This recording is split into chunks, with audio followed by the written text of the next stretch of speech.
And welcome to another exciting adventure on Riding Through the Unknown. I'm your host, Michael, and tonight we are a pre recorded show. However, with that being said, I am so honored and blessed and grateful to have these guests on.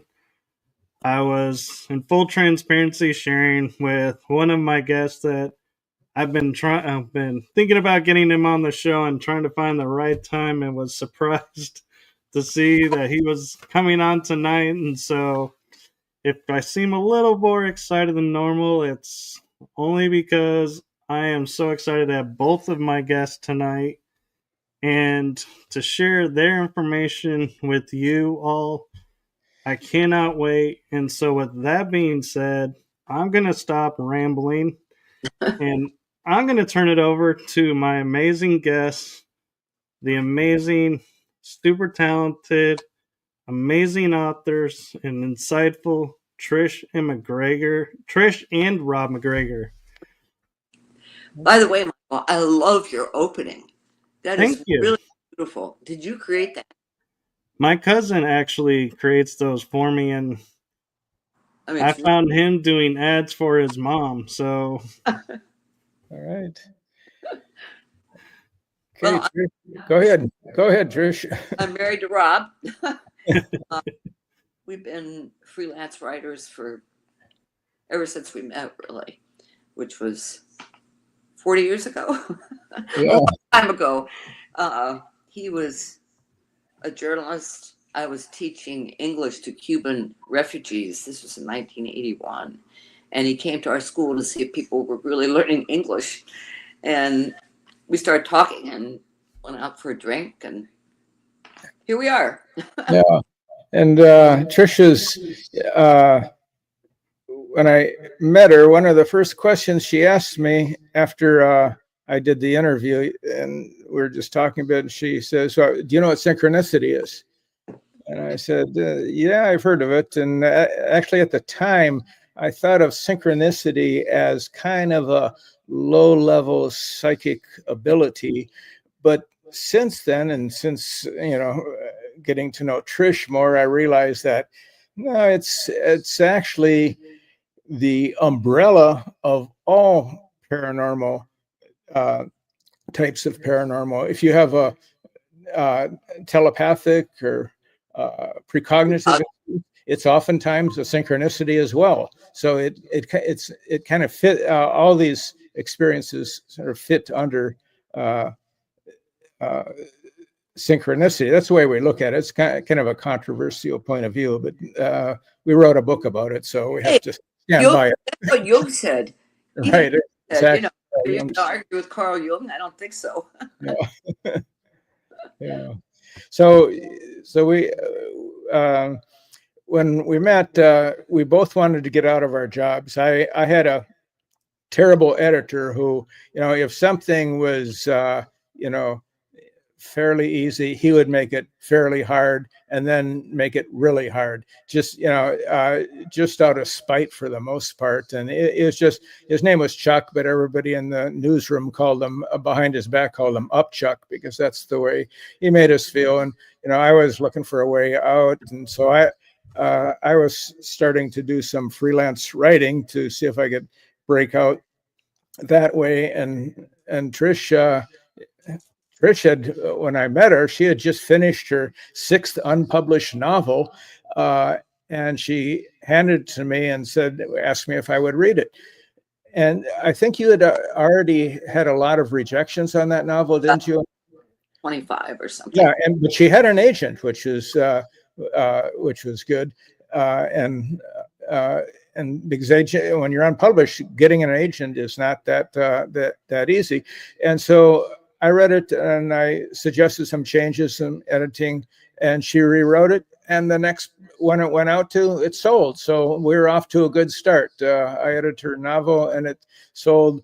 And then I got a chance to write a nonfiction book for a CEO in Washington, D.C. And that when that happened and Trisha's book sold, we both quit our jobs and actually, I had quit my job earlier and took a part-time job working for a weekly newspaper. And while I was working, doing freelancing magazine writing, and Trish was still, doing some magazine stuff too with me. We got into travel writing. We did a lot of travel writing, which was fun, and had some good experiences there. But then we finally got, started getting into the books. We made some fortunate contacts, and so we were suddenly involved with Miami Vice, the television series in the mid '80s, and so we wrote the making of Miami Vice and went to Los Angeles. We got to meet them. Yeah, right. Yeah, a great trip. And here's the strangest thing about Miami Vice is, it seems really ancient now. I think mid '80s or so, wasn't it?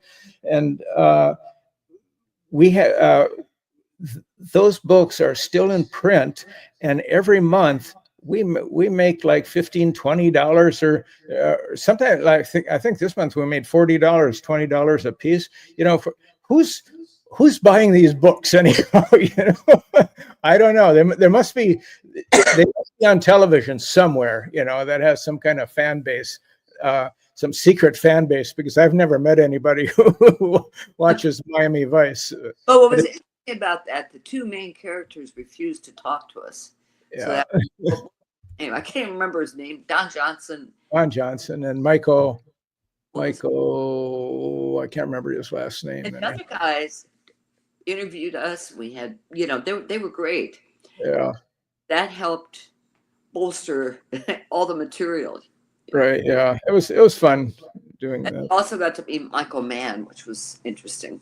Yeah. The producer.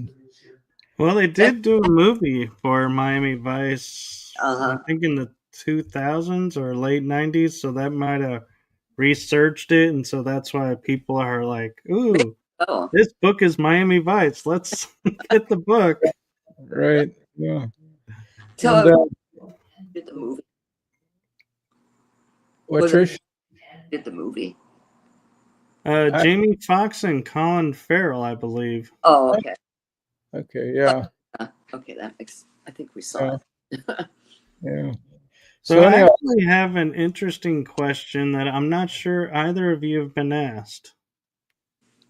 What was the aha moment that triggered you to researching and studying synchronicities? I'll tell you mine. In college, somebody gave me a copy of the Richard Wilhelm edition of the I Ching, where Carl Jung had written the introduction and explained what synchronicity was. I read that introduction. I thought, okay, now I can explain my life. Now I know what synchronicity is. So I mean, I was probably 19 years old, and it just really impacted me. So about 10 years later, a woman and I, who were both social workers, decided to go to Europe. And I kept saying, we got to go to Switzerland. She goes, oh, yeah, we're going to go to Zurich. And I said, we have to go to Bollingen. She said, what's there? I said, Jung had a castle there. I want to see it. It's on Lake Zurich. So we went to Zurich. The next day, we caught a train to Bollingen. Well, actually, we missed the first train, which turned out to be a synchronicity, because if we hadn't, we wouldn't have met Jung's grandson, who was in the backyard of the castle tossing a ball to his dog. And so I went up to the fence and I said, hi, we missed our train. And if we hadn't missed it, we wouldn't be here. That's a synchronicity. And so we introduced ourselves. He and I talked about synchronicity and the changes his family had made to the castle since Jung had lived there. But that's always stuck out in my mind is probably the major thing for me. Yeah. So for me, after I met Trish, the synchronicities just started happening one after another. It was just, I think when you go through a kind of transition in your life, that's when they really happen a lot. And one day I said to Trish, why don't we get a Ouija board and see what happens? So we did. And what comes through is this being that says he's on a starship above Earth. And being a reporter, I was still working as a newspaper reporter at the time. And of course, wanting to be as objective as possible. And I said, okay, show us, prove it that you are, that, this is something real. And so we were told to go to the airport that night, late. To Fort Lauderdale. Yeah, Fort Lauderdale. So Trish was living in Fort Lauderdale. I was living in Hollywood, Florida, which is about 10 miles or so to the south. And so we met, I don't know, sometime after midnight, and went out to the Fort Lauderdale airport, which at the time was a lot smaller than it is now. And you could actually go out by the fence, park your car, and watch the airplanes come flying in, landing. And so here we are, 12:30, 1 o'clock, looking at the sky, this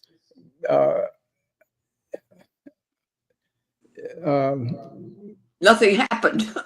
Alien, where are you? Alien on the Ouija board, nothing happened. So anyhow, we feel kind of foolish. We each go home, and it was late, and I had to be up really early and go to a school board meeting because there was something happening with the school board, and I had to call in a story about 9 o'clock, and then I had to rush to the office for the second edition of the paper and to follow it up and do a couple of interviews and rewrite it.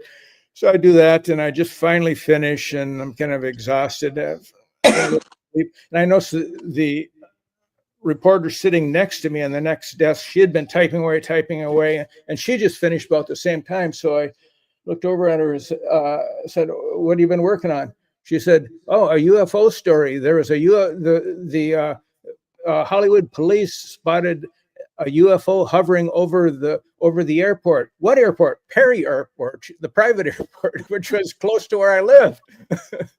And, a little way from Hollywood, from Lauderdale Airport. Yeah, we were like at the wrong airport. So that night we just said, "Oh, we got to go out to that airport." And it's a private airport, and it's completely black, dark. No lights at all, no action. Nothing happened except when we turned around, we're leaving, we were in separate cars. I turned on the radio, and this old time radio drama came on, like back before television, when they had, dramas. And one of the characters in this drama was an alien. I thought, oh my God.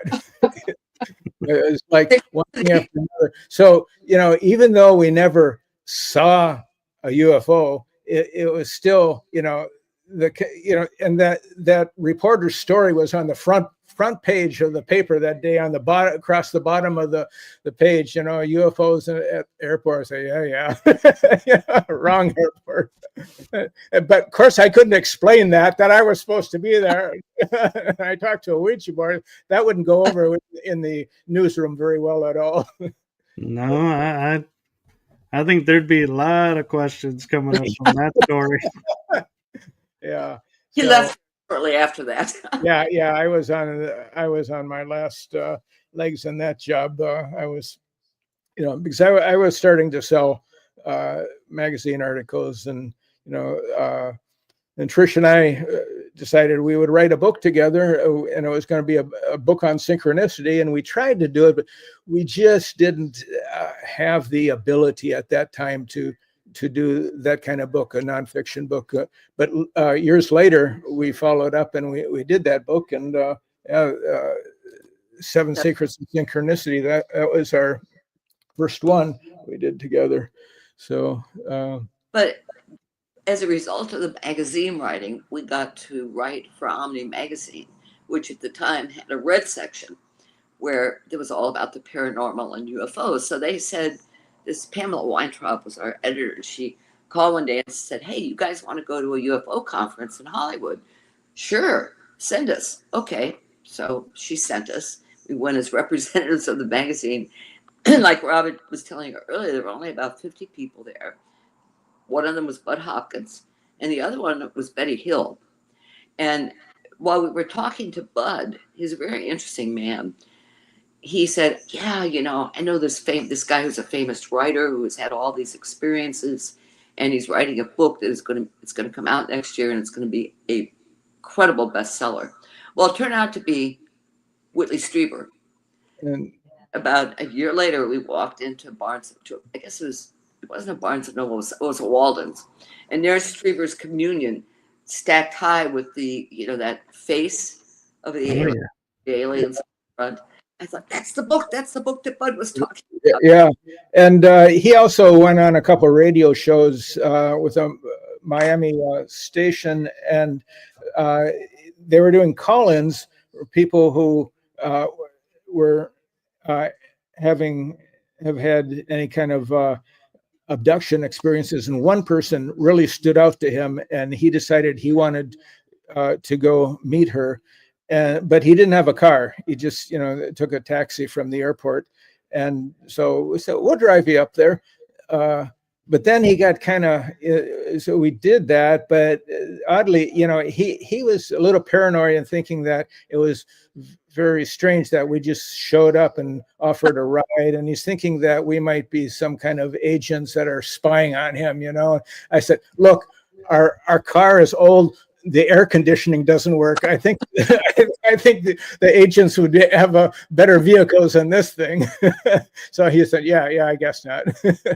So when he talked about the woman that he regressed, we got to see the regression.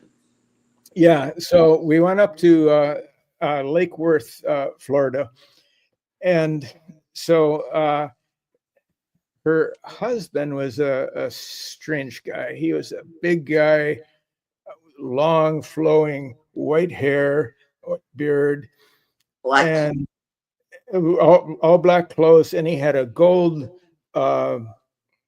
devil around his neck chain. So he had, and he tells us, well, I was a Baptist minister, but I changed sides. Okay. And your wife got abducted. So we were wondering what kind of place we were in here. But Bud, he doesn't pay any attention to this guy. I don't think he ever saw what was hanging around the guy's neck or anything. He was focused on the woman and taking her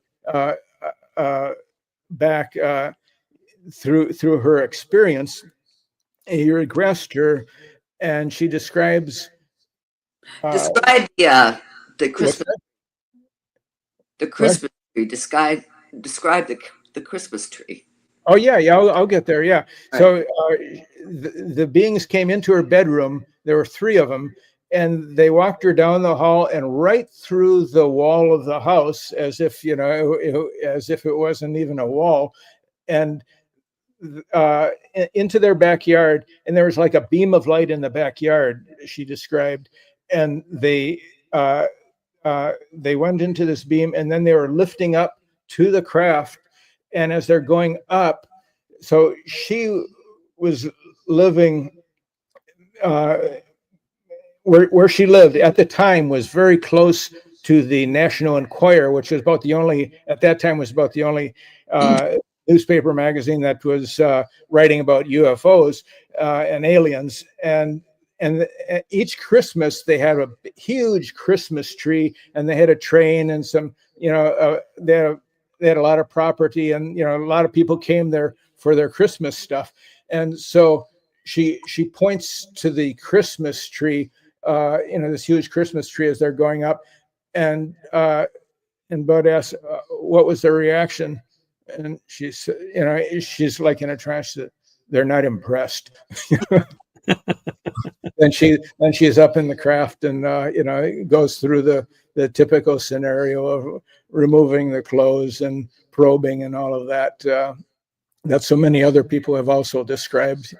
That interesting. That's not happening anymore. You don't hear about that so much. But back in the 80s, 90s, there was a lot of stories coming out. In 2017, we met Whitley in the town of Casadega, and I had dinner with him, spent the weekend up there. And he says, abductions like that aren't happening anymore. But he says, because they've got everything they need from us.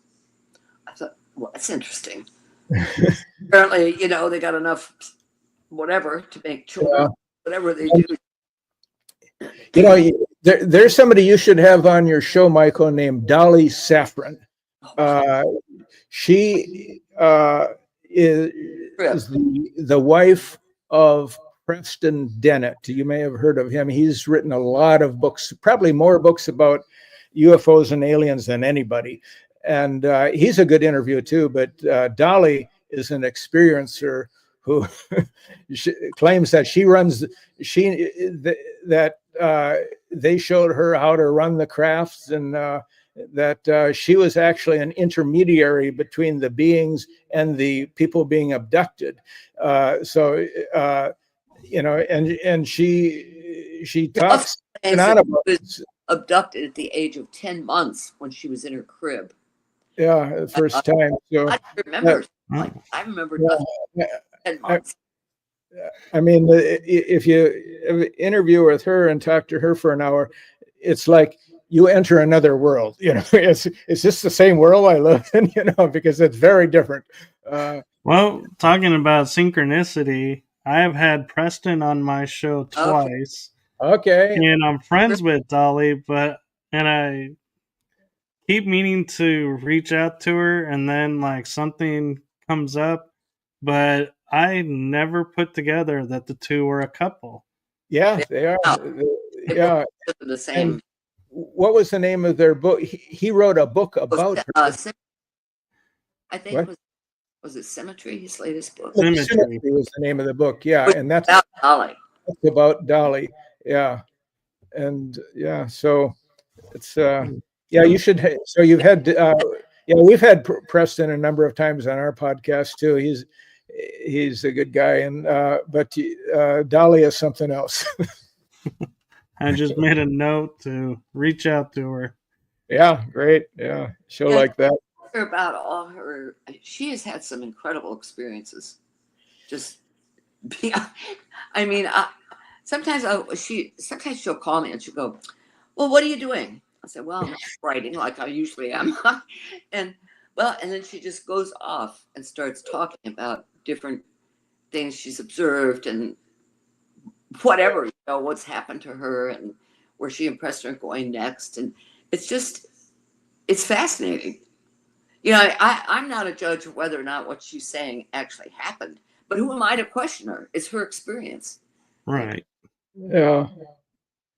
And the start of that was I wanted to say that, there was follow up to the comment that they aren't doing these abductions anymore. And she says they left because the planet is too dangerous now, that there's something going to happen soon. And she's got a very dark future for us. She can tell you about. And but anyhow, she said they're going to come back and pick us up, and she said, "Oh, we'll make sure they get you two guys too." So, all right. Why not? Where are we going? I don't know. I said, does it matter? I have a dog. Well, get on that list, Michael. Yeah. I'm like, if you're coming with a rescue ship, I don't care if you're going to the moon, Mars, Andromeda. I don't care. The fact you're coming to rescue is enough for me. Yeah, right. And I'll take your pets. I asked her about that because we have a dog and 4 cats. I said, "Will they take my pets?" "Yep, Trish, don't worry." I said, "Okay." Yeah. So we unlike so Preston, as you know, has written so many books, probably about 30 books. We've just written one book on UFOs. So Trish, you want to talk a little bit about that? Well, it started as a result of your contact with a French Canadian guy. Yeah. Who had an experience, and he didn't know who to talk to about it. And one day he walks into a bookstore and he says he sees the French edition of 7 Secrets of Synchronicity. And what was it he saw? There was something that reminded him of what he had seen. What was it? Oh, he went online. He just wanted to look up synchronicity and UFOs, and what came up was a an image that was from our blog that showed a craft with these about a dozen different lights shooting down into this big field, and that was exactly what he saw. And he thought, "Oh, I need to get a hold of these people to tell them my story." And so he looks up the name and he sees our names. And, oh, they wrote the book I just bought. So it was another synchronicity for him. So he was very, he's been reading the book in French, and so he wanted to talk to us. So we wrote about 9 different episodes on our blog about his experiences, which. And Aliens in the Backyard, his story is the core story, but we also included a lot of other stories from people we had heard from. Right, yeah. The book is called Aliens in the Backyard, but what name did we use for him? I'm just thinking of his real name. He works in the aeronautical engine field in Montreal, and he didn't want his real name used because of the sensitivity. When we refer to call him John. Yeah, right. Yeah. But what happened is, though, when the blog stories started going out, we just got inundated by all of these different government agencies. Yeah, government agencies, CIA, NSA, one after another, coming in, looking at this stuff, and but then also the Canadian, what are they called? Royal Police. Yeah, Royal Canadian Police. They spent 8 hours on our blog. So obviously somebody was assigned that to go over all of this. What we're writing about, because it was took place in a rural area about 45 minutes outside of Montreal, and so that was kind of interesting. And when I talked to this guy, I was thinking Royal Canadian Mounted Police, and I have this image of cops on horses chasing UFOs, and our guy, he says, no, they're like the FBI, they're not on horses. That's what Americans think. Oh. I'm with you. I'm picturing a guy at a horseback with the little sidearm who's riding against the UFO. That's a good image, right? Chasing UFOs. So that was fun writing that book. Yeah, that was great. One of the stories we had there was a woman whose real name we didn't use, but she had gotten pregnant, and she wasn't ever supposed to get pregnant because she couldn't, and she felt it was an alien thing that had happened.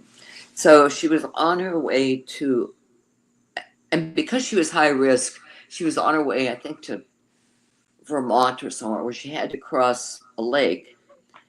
And before she had to take a ferry to get to. Yeah, she had to take a ferry. Yeah. And before they got on the ferry, they wanted to use the bathroom and get something to drink. So they pulled into this place. And she said the 2 people who waited on them were about 4 feet high and talked very strangely and gave them, the 3 of them. You're missing part of the story, though, Trish, because they went through this fog. Oh, that's fog. Heavy fog. And then they decided they would pull off somewhere. And so they saw this road and they pull off the road, and they see this like restaurant shaped like a barn.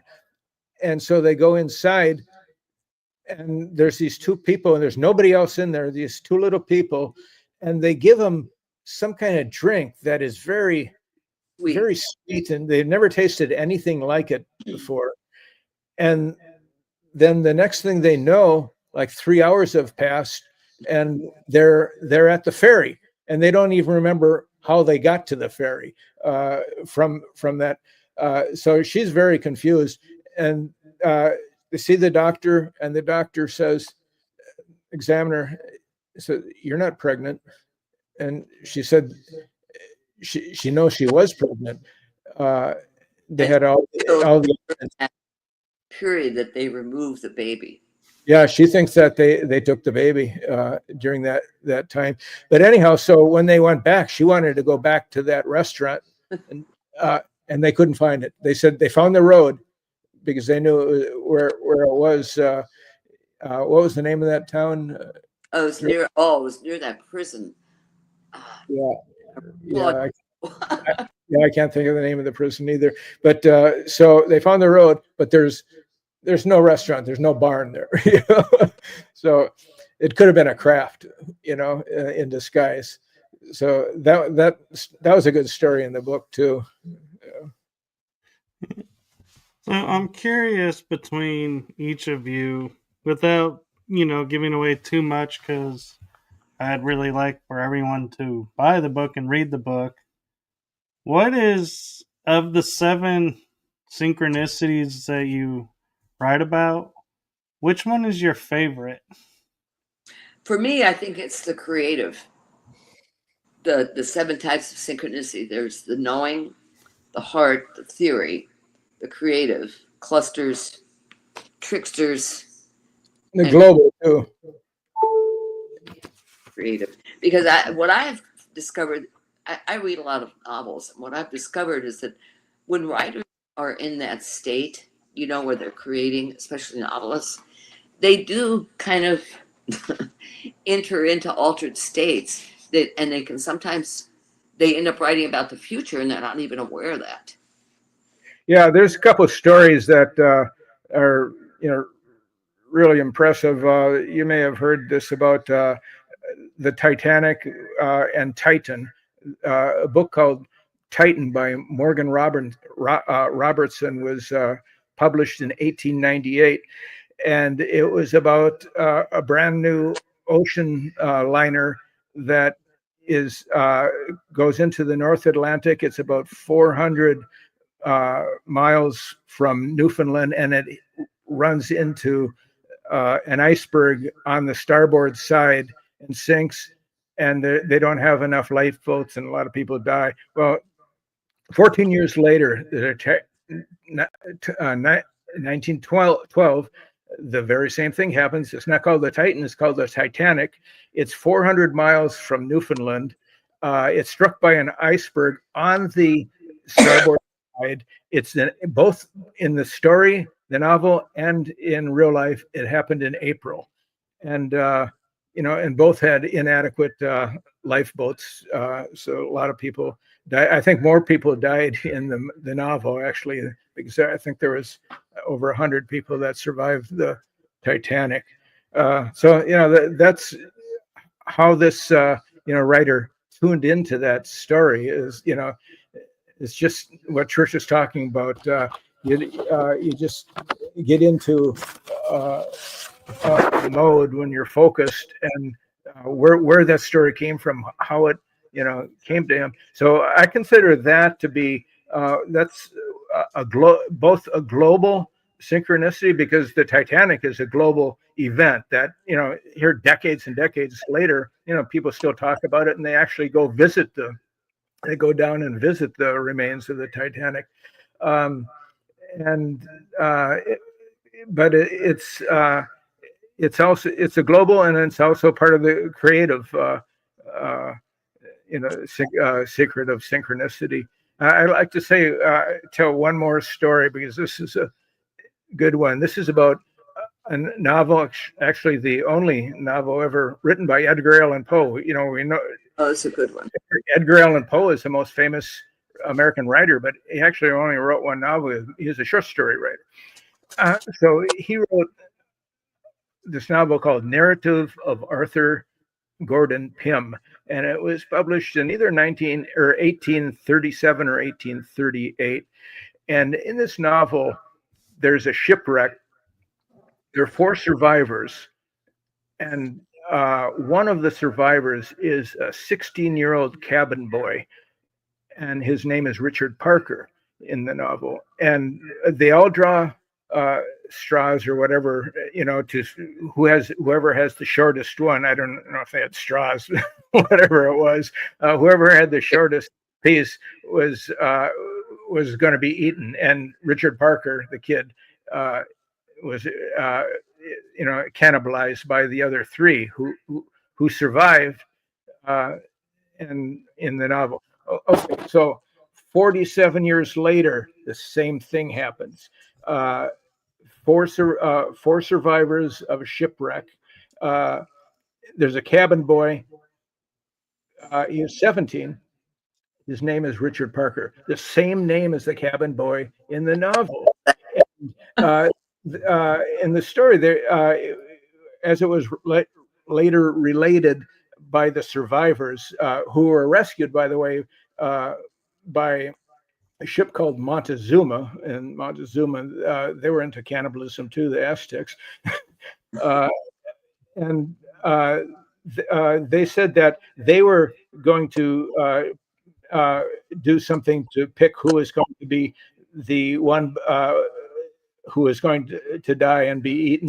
But they saw that Richard Parker, he'd been drinking water and he was kind of out of it, and he wasn't doing well. So they just They've been drinking seawater. Yeah, he was drinking seawater. Yeah, they had no water. That was their problem.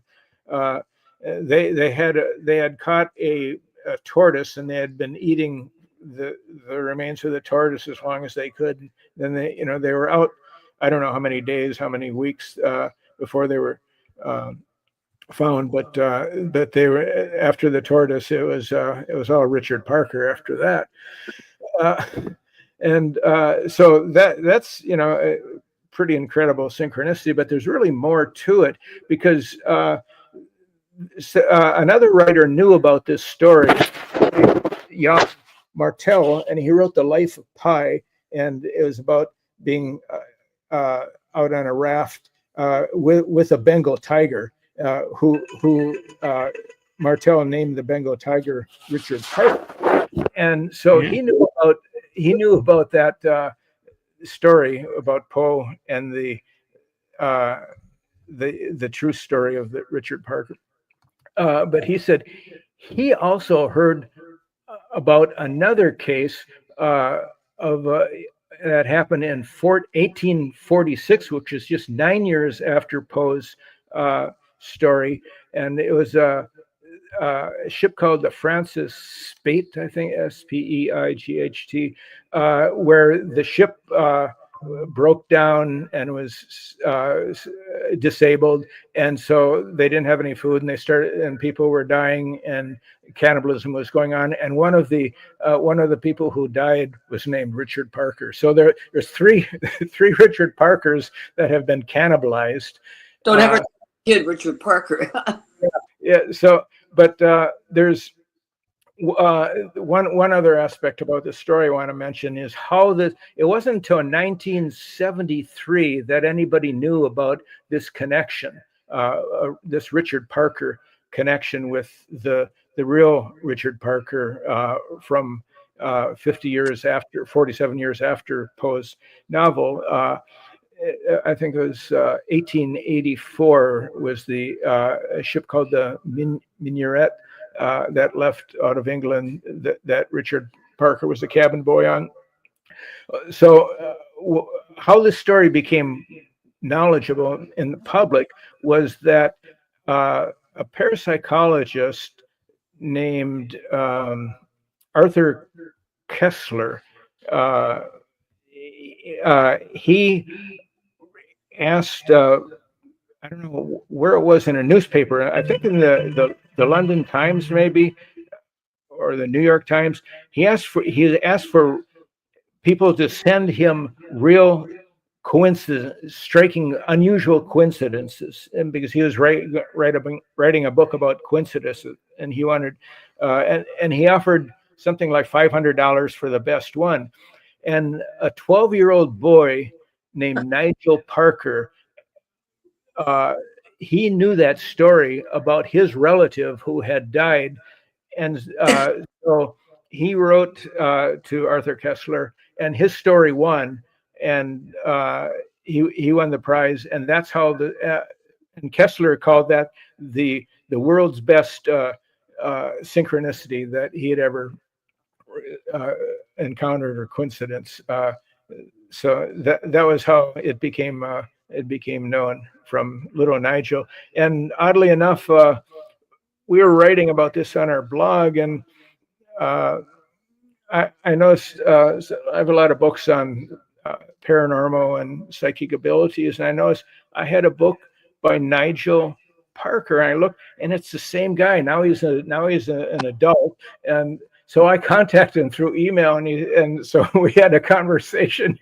He said, yeah, and he told me, how he had found out about it. So that was like That's another. why you named our dog Nigel? What? Yeah, we have a dog named Nigel too. Not Nigel Parker, though. Or Richard Parker. Or Richard Parker. He just raised his head over here. Yeah. So that's a good story. So that's a couple of good ones that really impressed me. Yeah. That is, and I love when things like that get discovered, because it makes you think and going, is it the name Richard Parker, or is it the fact he was a sailor, or what made this happen and what made this come true, and did they know that story? And so they were like, oh well, it's already foretold for you. So right. Yeah, so anyhow, there were 3 people named Richard Parker who were all eaten by their fellow sailors. So that's. Now, here's something a little disturbing I just thought of. Our daughter is out in Washington State working with whales. She's like on a whale tour boat. She's a marine naturalist. And in August, she and a guy who's a captain for the company, are going to sail a 50-foot boat from Seattle to San Francisco. So now, if there is somebody on that boat, Rob, that's named Richard Parker, I'm going to tell Megan, you are not going. I will come out and capture you and take you home. No, actually, you want her to go, because she'll be guaranteed to be nutritionally fed. Right. Yeah. Yeah. She's not the Richard Parker. No. Yeah. But I just happened to think of that, so I'm going to mention it to her. Yeah. Right. Yeah. That, or make a few phone calls and go, is there a Richard Parker out there that's a sailor that'd be interested to go from Seattle to San Francisco? Yeah. Oh. So one of the other ones, the seven secrets, these aren't really secrets, but most people don't really think. It's just a way of categorizing aspects of synchronicity. Also, the editor we were working with wanted something that rhymed, that sounded. Yeah, 7 secrets. Yeah, I mean. 7 secrets of synchronicity, all the S's. Yeah, one is called the theory, which isn't really an aspect of what the theory is that synchronicity is an umbrella over all other aspects of the paranormal, telepathy, precognition, I can't think of the name of. Well, I have here, the first secret shows us that once we recognize coincidence as meaningful, we open ourselves to new information, new possibilities. So that was the knowing. Right, yeah, knowing. But another one was the trickster archetype. And that's an interesting one, because the trickster synchronicities with an ironic twist of humor. And so I had one happen to me that was very unusual synchronicity, and unfortunately it was a trickster in the end. You know which one I'm talking about, Trish? The area, Andros. Yeah, Andros Island. But so, it just happened to you. It happened to me too. I was there. Yeah, it happened to you. Yeah, right. You were there and through the whole thing. So I was invited to go to Andros Island by a television show called UFO Hunters. There were three guys, and they had, I think it was on History Channel for several years. And I had co-authored a book with Bruce Kernan about the Bermuda Triangle. And so we were invited to go there to be interviewed.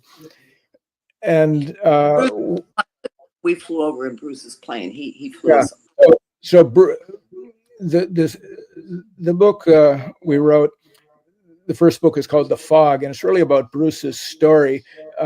He had an unusual experience where he virtually this storm off Bimini and time traveled,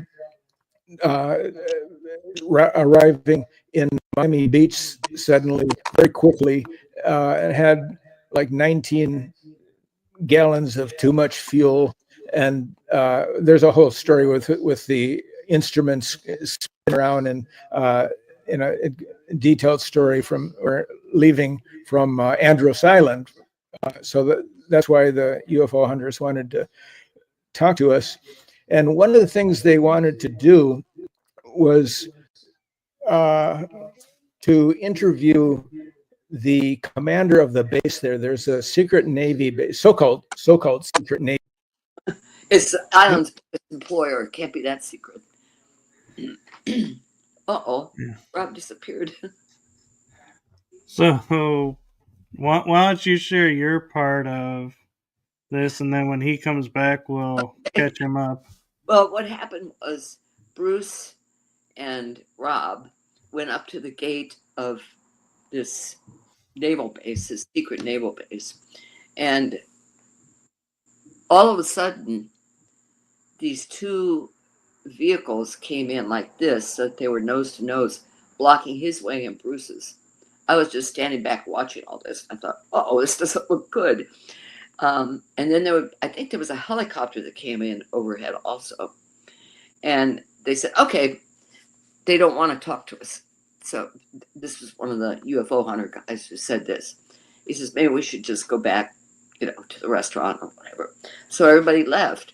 Well, about 3 weeks later, Rob and I were in Sarasota, where our daughter went to college. And we decided we wanted to go downtown, have a bite to eat, maybe listen to some live music. So we found this place. It was jam-packed. It was a Friday night. And we finally found 2 seats at a table that was already occupied by this other couple. And I said, oh, yeah, and you can sit here. And it turned out the guy, here's Rob, we don't know what happened to you. Yeah, I just disappeared. Uh-oh, about Bermuda Triangle, that's where he is. So tell him what happened. Okay, so actually it wasn't 3 weeks for sure. Sure. It was like 4 months. 4 or 5 months afterward. What happened on Andros Island was that we went with the UFO hunters to try to talk to the commander of this secret base. The producers had been calling and trying to contact the base and leaving messages, and because they wanted an interview with the commander. And not only did they say get rejected, but they just never got a response. Nobody ever said anything. So Bill Burns, he was the chief UFO hunter. He said, well, let's go over there and go up to the gate, and maybe we can go in and get a tour at least, and maybe we can cajole the commander to come out and we can talk to him. And so we drive up, we stop about, 50 yards away from the gate, because the camera people got out and got their equipment ready we're going to walk up there. But suddenly these 2 police cars arrive at the gate, and they don't park right like they're going into the gate. They park like this, like they're blocking the gate. And then this black helicopter lifts up from behind the gate and hovers above us. And, Burns kind of looks at us and says, I don't think we're welcome here. so that was it. He never, we were never able to talk, get into the base or talk to the commander. So then 5 months later, our daughter is going to college in Sarasota on the other side of west coast of Florida. Not too far from where you're going, St. Pete. Yeah, right, south of there. And so she's getting into her dorm, and Trish and I decide to go downtown and find some food, find dinner. And the restaurant we found had a lot of outdoor tables, and there was live music there, and it was very crowded though. We decided to take a look to see if we could find a table. No tables available, but there was a high top with 2 people on one side and 2 empty chairs. So we asked them if we could sit there, and they said fine. And so we joined them, and they're very friendly, talking with them. And as we're talking, it turns out, who am I talking to? I'm talking to the commander of AUTEC, who in April, this was September, in April, he had been the commander. Now he wasn't the commander anymore. He'd moved on or something, but he was the guy. So I told him about, being there and about UFO hunters. And he looked at his girlfriend and he said, I need another drink. And so it was difficult talking because the music was loud. And so between songs, we would talk. And finally, he said, why don't we, he got a piece of paper and he wrote his email address, and he handed it to me, and he said, contact me. And then he said, why don't we go over to another bar and have a drink? And for some reason, Trish and I said, no. I don't know why we did that. We said, no, we're going to bed, which was stupid, because I never saw that piece of paper again either. That's the trickster. I don't know what happened to that little piece of paper with his email address, so I was never able to contact him. But I did. The synchronicity was I met the commander of the secret Navy base 5 months later, and he was going to tell me something, but I lost the connection. So that's the trickster part of it. So.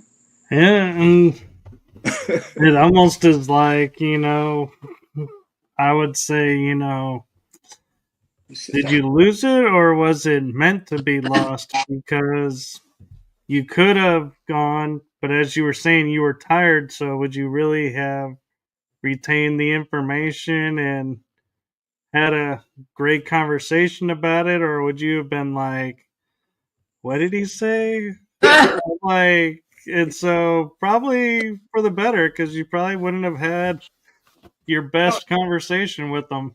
Yeah, that part of it, going to the bar, but the email, I would have been in contact with the guy with the email, and I could have really started asking him some questions about, the whole idea is that this underwater base is in contact with underwater UFOs. It's like the underwater Area 51. And while we were there, they were interviewing people who had worked as civilians on that base and talked about being on a submarine where they saw they came in contact with a landmass that was about a mile across, and but this was the tongue of the sea that's like 6,000 or 7,000 feet deep, and there's no island out there, and so they're going towards it, and then it just sinks and disappears. That was one of the stories we heard, 2 or 3 from people who had worked there, but the military people wouldn't talk, but the civilians who had worked there. We should go back there. Yeah, right. Give Bruce a call. Yeah. Let's go back, find out what happened. Road trip. Yeah, really. Plane trip. Yeah, but so another part of that story is when we left, Bruce decides he's going to fly right over the base in his airplane to get a better look at this base. That was a mistake. We went over the base, and after that, all his electronic equipment was gone. Rob and I were sitting in the back. I took flying lessons at one time, so I was staring at the radar, and all of a sudden everything vanished. Yeah. I said, Rob, I don't know what just happened, but this is not good. And so, fortunately, Bruce is a good pilot, and he knew which way west was by the sun. And we made it to Florida, and as soon as we were over land, everything came back on again. And he had it checked out the next day, and there was nothing wrong with it at all. And so we talked to one of these civilian guys who had worked there. He said, "Oh, you got hit by an E-bomb. You're not supposed to fly over that base." You should have Bruce on. Yeah. His story is fascinating. Yeah, Bruce Gernon. Yeah, I'll he would come. We'll if you can put me in touch with him, I'd love to have him on. His story is fascinating.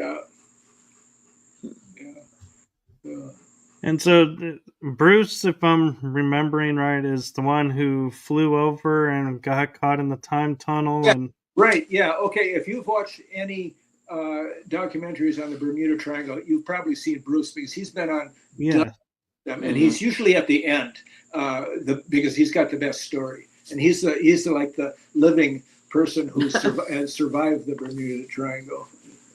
Yeah, I'd love to have him on because I know that story, and and that's just, I love how it's always like you're saying at the end, because it's like everything can kind of be explained away, but not this. You can't explain a plane who flew so many hours with extra fuel in the tank landing right sooner than it should be, and it's like, wait a minute, none of this is explainable. Right. Well, we have another instance of that. There was a woman who lives south of here, and she was in the Keys at like a quilting convention or something, and her husband and son, I think it was, were staying in Key Largo. So she was down, what was the name of that key? Oh, Big Pine Key. Yeah. And it's about 55 miles between the two islands. And she said on her way home, she was by herself. She went over a bridge, and while she was on that bridge, a fog moved in, which she thought was really strange because it had been a sunny day, dense fog for about a mile. Right, dense fog for about a mile. And all of a sudden she came over the bridge, she came out of the fog, and she saw the sign for Key Largo. And she thought, that can't be right. I've like been in my car for only 10 or 15 minutes. It's like a 55 minute drive. And so she goes shakily into her hotel room, and then she bursts into tears. She goes, I went through time. And her husband says to her, I hope I don't have to go on Oprah. She had told them when she was, called them and told them she was leaving, so they didn't expect her for another at least half an hour, and suddenly there she is. So I mean, and that's a case of fog on land, so not just So maybe there is something to this fog stuff. Yeah. So we have Bruce and I wrote another book, a follow-up book, Beyond the Bermuda Triangle. It's called, and it has stories that take place on land as well as the ocean, and not only in the air, but people driving, and a couple people even walking on a golf course were actually chased by this fog, and that it captured one of them, and he's crying, and it's hearing strange things in his head, and they finally scrambled out of there, and they get to their car and they look, and here comes the fog towards them. So the fog comes after you, Michael. Get out of there. Well, actually, I do have a funny story for you guys. There's no fog related though, but so I got off work and was meeting a friend who lives 45 minutes away. I get in my car, I turn the car on, and I start driving towards a highway. And the next thing I know, I'm getting off the highway and I'm pulling into the parking lot of my friend. I have no idea what happened between getting on the on-ramp and getting off in another city. And I looked up and I said, all right, whoever was driving my car for me, you're a good driver and I appreciate that, but do not do that again. Oh, God. Have you had any alien or UFO experiences? I have seen probably 5 UFOs in the sky, and I feel like I can kind of get a sense of I start to look up when they're around, and I'm guessing it's a communication from them to say, "Hey, just letting you know we're here." And because they're always up in the sky, and I've never seen them close up.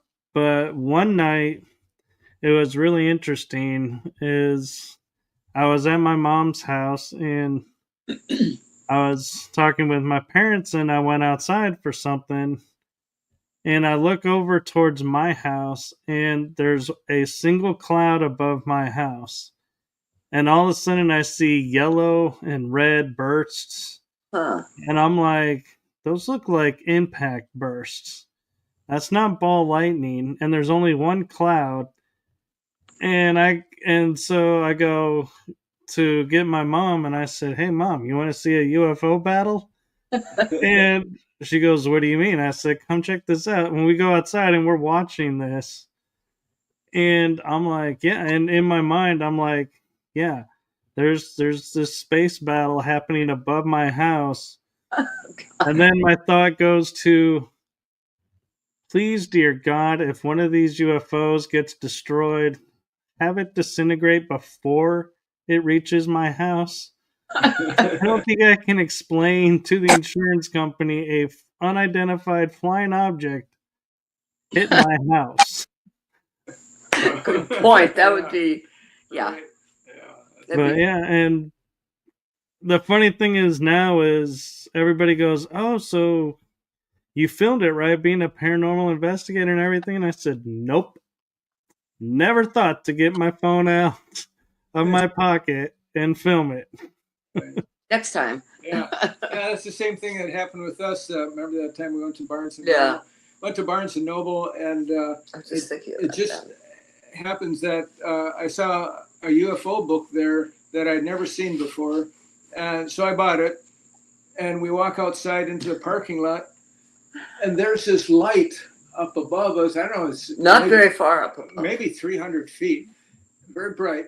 And we're standing there looking up, and there's people walking by, but nobody's paying attention. Nobody, when somebody's looking up, other people will look up. Nobody looked up. It's like they're in a trance or something. We're looking up.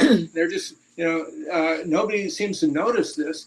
And so after, I don't know, at least 5 minutes or more, Trish says, "Well, I want to go to Walgreens," which was about a quarter mile away or less than that. So we get in the car, drive over, and I stay in the car in the parking lot while she goes in. And that craft went across the highway, and it was hovering above a golf course, and it was in the only spot where I could possibly see it, because it was very shrouded.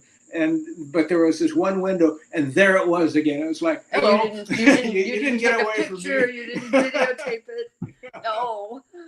I did take picture of one incident where I was wrapping up a job that I was on when I was doing fundraising work, and I looked up and I saw this craft, and I was like, I knew it was a craft, even though it was on the other side of a highway.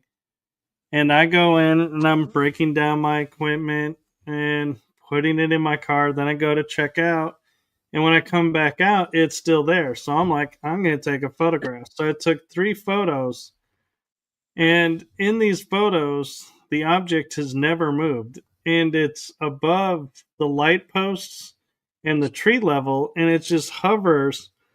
And I mistakenly put it on Facebook just to say to people, "Hey, what do you, I think I seen a UFO." And everybody goes, "No, that's a plane. That's obviously a plane that's, coming in because there's an airport nearby." I was like, I don't know of any plane, commercial or military, that can stay put for 5+ minutes in the exact same spot and just hover. And it's totally quiet. I mean, granted, I'm by a highway, but still, you can hear planes. and there was no sound from this object. It was black. It was like a long, thin streak and then like a box on one end. And I was like, there's something strange. And no matter where I walked around my car, it was in the same spot every time. It's like it never moved. So, like, if I went to the front, it looked just like where it was in the back. And I was like, something odd about this. This is not what I think it is. You got a photo of it? I did get a photo of it. I got to figure out where I put it. That's my problem. Because, well, my phone died, and I had to destroy the phone because it got froze in a mode to where I couldn't turn it off or turn it on. It was just stuck. And when I got my phone, my new phone, to replace it, they go, well, we can't activate your phone till your other phone dies. And I'm like, it's 73%. I'll be waiting days for this phone to die with having no ability to use it. So I took a sledgehammer to that thing and I was beating it. And I called the phone company and I said, okay, the phone's off now. The SIM card can be transferred now, right? And they go, how'd you do it? And I told them I took a sledgehammer a few times to it. He goes, you realize that battery could have exploded on you. I was like, I do now. Yeah, right. Yeah. Nigel wants out. Yeah. Okay. One more quick story before we have to go. We mentioned that. Okay. We mentioned this, or I want you to talk about this too. I made the screen wider so both of you can sit if you'd like. Said you got Nigel's butt here. So, we mentioned earlier this UFO conference we went to in Hollywood, Florida, where Bud Hopkins and Betty Hill were there, and Trish got very friendly with Betty Hill and her friend, and she was a nurse, wasn't she? Yeah, invited them over to our house, so they came over, and so that was interesting having Betty Hill at our house, and this was in her later years, a few years before her death, and you know, she would seeing UFOs all the time. She said, you know, and she went out in the parking lot outside of the... No, she didn't just go out in the parking lot. All of a sudden, she dashed out of the living room, ran into the parking lot. I mean, it was a sudden movement. Yeah, and she points out, you know, and yeah, we see them too, but it looks like airplanes to me, you know. But but you know, she said, well, they can appear like airplanes too. But she was confident that that was not a regular airplane. But you know, she had quite a life, quite a experience with her and Barney were practically forefathers, yeah.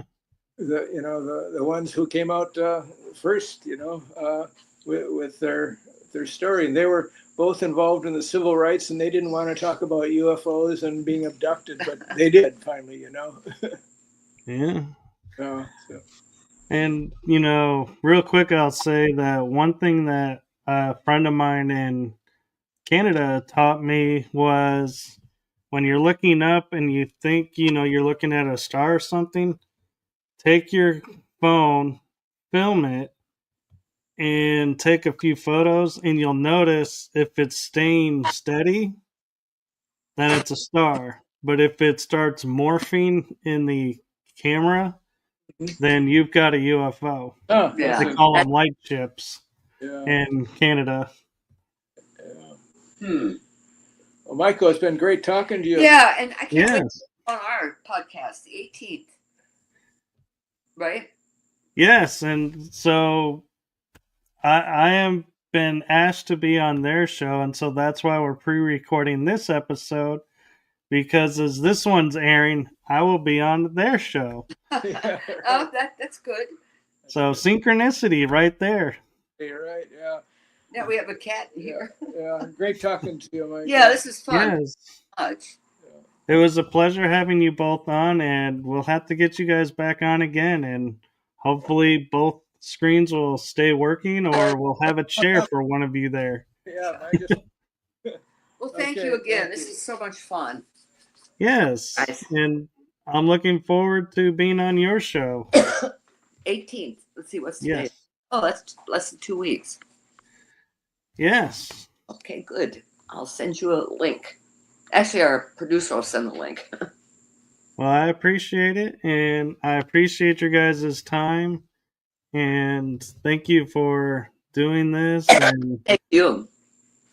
thank you for inviting me. Rob just went and took the dog out, so that's where he went. Oh, I'll be doing that here shortly. I have 2 little ones. Oh, do you? We have a Pumi mix and a Pomeranian mix. Oh, okay. Well, he's a big... Yeah, I'm surprised they're staying quiet. Normally they're getting vocal and running in and out.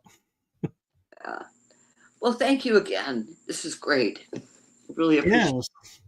And I will send you a link or up to let you know when it's being aired so that you guys can share it out as well. We'll do that. Okay, well, thank you, and I will play our outro and end the recording then. Thanks so much. Thank you.